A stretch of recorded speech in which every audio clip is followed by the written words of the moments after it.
আমি পদ্মজা। আমি পদ্মজা উপন্যাসটি একটি বাস্তবধর্মী এবং পারিবারিক উপন্যাস। উপন্যাসটি লিখেছেন ইলমা বেহরুজ।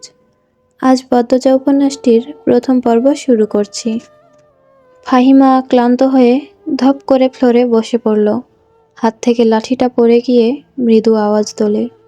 তার শরীর ঘেমে একাকার, কপালে বিন্দু বিন্দু ঘাম হাতের তালু দিয়ে মুছছে।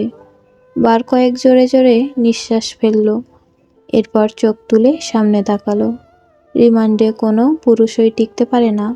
সেখানে একটি মেয়ে আজ 4 দিন ধরে রিমান্ডে। 4 দিন একবারও মুখ দিয়ে টু শব্দ করল না। শারীরিক মানসিক কত নির্যাতনই করা হয়েছে, কিন্তু ব্যথা একবারও আর্তনাদ অবধি করেনি। মনে হচ্ছে একটা পাথরকে পিটানো হচ্ছে, যে পাথর রক্ত ঝরে কিন্তু জবান খোলে না। তখন সেখানে আবির্ভাব ঘটে ইন্সপেক্টর তুষারের।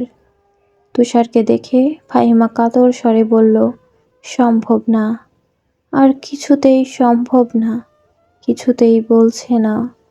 তুষার অভিজ্ঞ চোখে মেয়েটিকে 2 সেকেন্ড দেখল। এরপর গম্ভীর কণ্ঠে ফাহিমাকে বলল, আপনি যান। ফাহিমা এলোমেলো পা ফেলে চলে গেল। তুষার একটি চেয়ার নিয়ে মেয়েটার সামনে বসল। বেশ কিছুক্ষণ চুপ থেকে বলল, আপনার সাথে আজ আমার প্রথম দেখা। মেয়েটি কিছু বলল না, তাকালোও না। তুষার মেয়েটির দিকে শুষ্ক চোখে তাকালো। বলল, মা বাবাকে মনে পড়ে? মেয়েটির চোখ তুলে তাকায়। ঘোলাটে চোখ, কাটা ঠোঁট থেকে রক্ত ঝরছে। চোখের চারপাশে গাঢ় কালো, চোখ দুটো লাল, মুখে এমন রং রিমান্ডে আসা সব আসামির হয়। তুষার মুখের আকার ভঙ্গি আগের অবস্থাতেই রেখে আবার প্রশ্ন করল, মা বাবাকে মনে পড়ে? মেয়েটি মাথা নাড়ায়। মনে পড়ে তার। তুষার একটু ঝুঁকে মেয়েটি অসহায় দৃষ্টিতে তাকায়। হাতের বাঁধন খুলে দিয়ে নির্বিকার ভঙ্গিতে প্রশ্ন ছুড়ল, নাম কি? যদিও তুষার মেয়েটির নাম সহ পুরো ডিটেলস জানে, তবুও জিজ্ঞেস করল। তার মনে হচ্ছে মেয়েটি কথা বলবে। সত্যি তাই হলো। মেয়েটি ভারাক্রান্ত কণ্ঠে বলল, পদ্ম, আমি আমি পদ্মজা।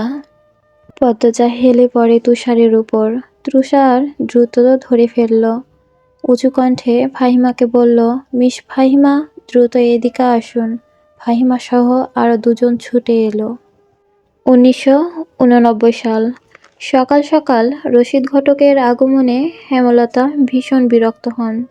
তিনি বারবার পই পই করে বলেছেন, পদ্মর বিয়ে আমি এখনই দেব না।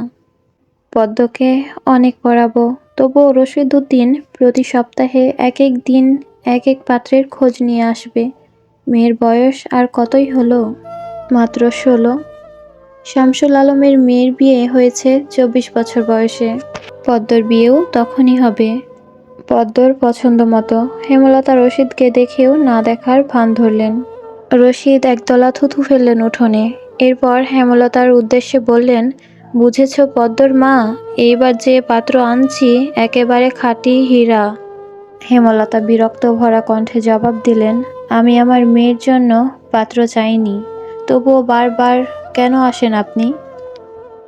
যুবতী মাইয়া ঘরে রাহুন ভালা না, মেয়েটা তো আমার, আমাকে বুঝতে দেন না।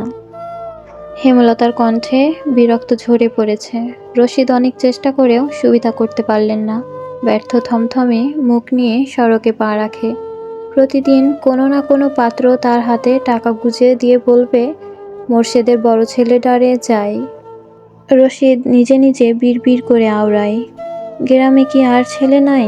একটা ছেলের এই কেন সবার চোখে পড়তে হইব? চাইলে কি সব পাওন চাই?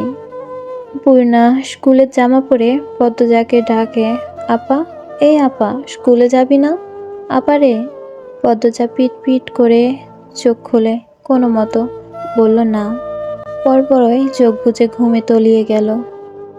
পূর্ণা নিরাশ হয়ে মায়ের রুমে আসে।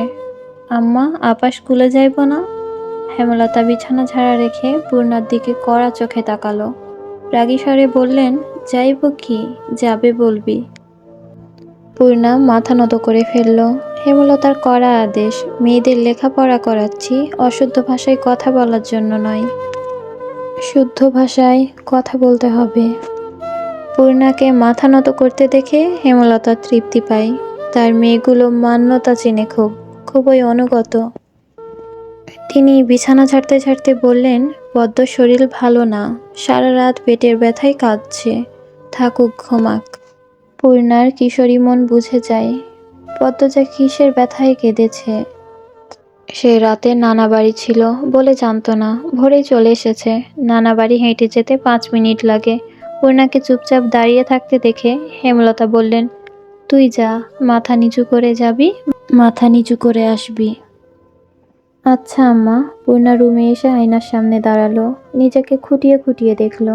এরপর গত মাসের মেলা থেকে আনা লাল লিপস্টিক গাঢ় করে ঠোঁটে মাখে। 14 বছরের পূর্ণার ইদানিং খুব সাজতে ইচ্ছে করে। হেমলতা সেজেগুজে স্কুলে যাওয়া পছন্দ করে না বলেই পূর্ণা আগে লিপস্টিক মাখেনি। টিনের দেয়ালে কাঠের ঘড়ির কাঁটায় সকাল 10টা বাজলো বলে। এখনো পদ্মজা উঠল না। হেমলতা মেয়েদের রুমে ঢুকলেন। পদ্মজা দুহাত ভাঁজ করে ঘুমোচ্ছে। জানালার পর্দা ভেদ করে আসা আলতো রোদ্দুরে স্পর্শ পদ্মজার মসৃণ পাতলা ঠোঁট, ফর্সা ত্বক চিকচিক করছে। হেমলতা বিসমিল্লা বলে 3 বার ফু দেয় মেয়ের শরীরে। গুরুজনরা বলে, মায়ের নজর লাগে বেশি, নজর কাটাতে বিসমিল্লা বলে ফু দিতে হয়। হেমলতার মায়া লাগছে পদ্মজার ঘুম ভাঙাতে, তবু আদুরে গলায় ডাকলেন, পদ্ম, এই পদ্ম। পদ্মজা চোখ খুলে মাকে দেখে দ্রুত উঠে বসে। যেদিন ঘুম থেকে উঠতে দেরি হয় সেই দিনই হেমলতা ডেকে তোলেন। পদ্মজা অপরাধী কণ্ঠে প্রশ্ন করল, বেশি দেরি হয়ে গেছে আম্মা? প্রথম পর্ব এখানেই শেষ করছি। ভিডিওটি ভালো লাগলে একটা লাইক করবেন, কমেন্ট করে জানাবেন। পরবর্তী ভিডিও দেখার জন্য চ্যানেলটিকে সাবস্ক্রাইব করে পাশে থাকবেন। ধন্যবাদ।